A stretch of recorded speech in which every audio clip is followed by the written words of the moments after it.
बिस्मिल्लाहिर्रहमानिर्रहीम। Mother reports के साथ मैं हूं मदर अब्बास। और जैसा कि हमने आप लोगों से वादा किया था कि हम हमेशा वो इश्यूज लेकर आएंगे जो सोसाइटी के अंदर टैबू होते हैं, जिनको कभी भी डिस्कस नहीं किया जाता, but they are really big issues, लेकिन किसी ना किसी वजह से उनको कभी भी सोसाइटी के अंदर इंडल्ज नहीं किया जाता, उन इश्यूज को कभी भी डिस्कस नहीं किया जाता। तो हम वो इश्यूज डिस्कस करेंगे, उनके मसाइल, उनके हल की तरफ जाएंगे और बताएंगे कि बेसिकली वो इश्यूज हैं क्या।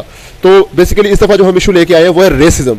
तो racism is a very important issue जो पूरी दुनिया को जिसने अपने घेरे में लेकर रखा हुआ है। और basically how do we describe this racism? Racism ये होता है कि आप किसी को उसके रंग, नस्ल, कौम या मजहब की बुनियाद पे डिफरेंशिएट करते हो। आप उसे कहते हो कि वो आपसे बुरा है, वो आपसे कमतर है। ये रेसिज्म बेसिकली डेवलप कैसे होता है? 3 स्टेजेस में रेसिज्म डेवलप होता है। सबसे पहली स्टेज जो होती है वो होती है नेशनलिज्म। सो ये जो नेशनलिज्म है ये होता है कि you love your identity without hating others identity. उसके बाद दूसरी स्टेज आती है इसके अंदर जिसे हम कहते हैं patriotism. Patriotism basically is a catalyst towards racism. ये ऐसा होता है कि you start loving your identity लेकिन बहुत एक्सट्रीम पे जाके। And then the third stage is racism, जहां पे you love your identity and you start hating others identities. So ये 3 स्टेजेस से जब गुजरते हैं तो आप रेसिस्ट बन जाते हैं।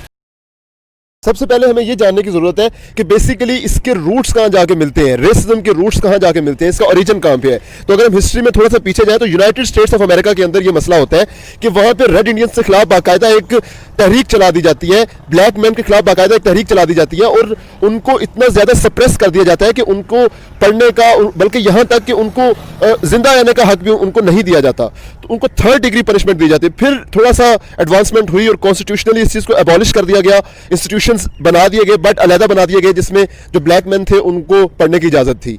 और इसी तरह आहिस्ता आहिस्ता ये चीज बढ़ती गई। लेकिन इसके साथ साथ जो एक और बात बड़ी इंपॉर्टेंट है वो ये है कि ब्रिटिश जो थे उन्होंने भी इस चीज में कोई कमी नहीं छोड़ी।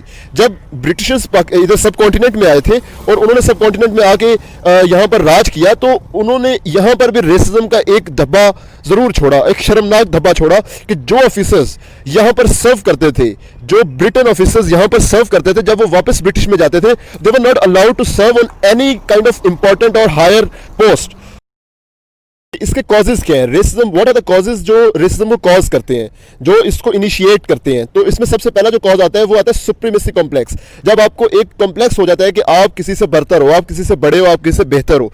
देन आता है एक्सट्रीम नेशनलिज्म, जब आपके अंदर जो अपनी हुब्बुल वतनी है वो ज्यादा जोश मारने लगती है और आप किसी और को बुरा समझने लग जाते हैं। उसके बाद आ जाता है यूनिवर्सल हेट्रेड, जब आप हर वो बंदा जो आपकी आइडियोलॉजी से मुत्तफिक नहीं होता आप उसे बुरा समझना शुरू कर देते हैं। And then comes global terrorism. इसमें मैं सिर्फ मुस्लिम को वो नहीं करूंगा, ग्लोबल टेररिज्म जिसके अंदर हर वो इंसान जो ये सोच रखता है कि जिसका आइडिया, जिसकी आइडियोलॉजी मेरे साथ नहीं मिलती मैं उसे मार दूं। तो उसके अलावा जो आखिरी जो इसकी कॉज होती है वो ट्राइबल माइंडसेट कि और ये प्री ह्यूमन एरा का एक माइंडसेट है कि जिसके अंदर ये होता है कि आप एक ग्रुप ऑफ ह्यूमंस को लेके चलते हैं और आपका ये होता है कि आपका जो ग्रुप है वही बेस्ट है और उसके अलावा कोई चीज बेस्ट नहीं है। अब हमने ये देखना है कि इसके सॉल्यूशंस क्या है, इसको खत्म कैसे किया जा सकता है। बट इसको खत्म तो नहीं किया जा सकता, बट इसको मिनिमाइज जरूर किया जा सकता है। तो उससे क्या तरीके हैं, ऐसे क्या स्टेप्स हैं जो हम अगर एज अ ह्यूमन बीइंग लें तो उसको हम खत्म कर सकते हैं। रंग और नस्ल का जो तजाद है उसको हम खत्म कर सकते हैं। तो वो क्या स्टेप्स है? मेरा ख्याल है कि सबसे पहला स्टेप, क्योंकि इस टाइम एक सबसे बड़ी जो हमारी पावर है वो मीडिया है, वो हम जर्नलिस्टिक पॉइंट ऑफ व्यू से एक ऐसी अवेयरनेस कैंपेन चलाएं कि जिसमें सबको बताया जाए कि इंसानियत से बड़ा मजहब कोई नहीं है, इंसानियत के ऊपर कुछ भी नहीं है। No caste, no race, no religion, no creed, anything, कुछ भी इससे ऊपर नहीं है। हम सबसे पहले इंसान है। तो अगर हम ये चीज़ बताएंगे तो बिल्कुल हमारे अंदर जो है एक इंसानियत का जज्बा पैदा होगा और उससे हम इसमें बढ़ेंगे। उसके बाद इंटरफेथ हार्मनी, हमें ये ज़रूरी है कि हम अपने अंदर जो हमारे दूसरे मज़ाहिब के लोग हैं, जो दूसरी सोच रखने वाले लोग हैं, हम उनको बर्दाश्त करना सीखें, हम उनके साथ प्यार मोहब्बत से रहना सीखें, हम उनके पास आना जाना सीखें। उसके अलावा सोशल एंड कल्चरल जो डाइवर्सिटी है वो बहुत ज़रूरी है। हम किसी और का कल्चर जो है उसको अपनाने की कोशिश करें, उसके अंदर घुल मिल जाने की कोशिश करें, उसकी खुशियों में मिलने की कोशिश करें।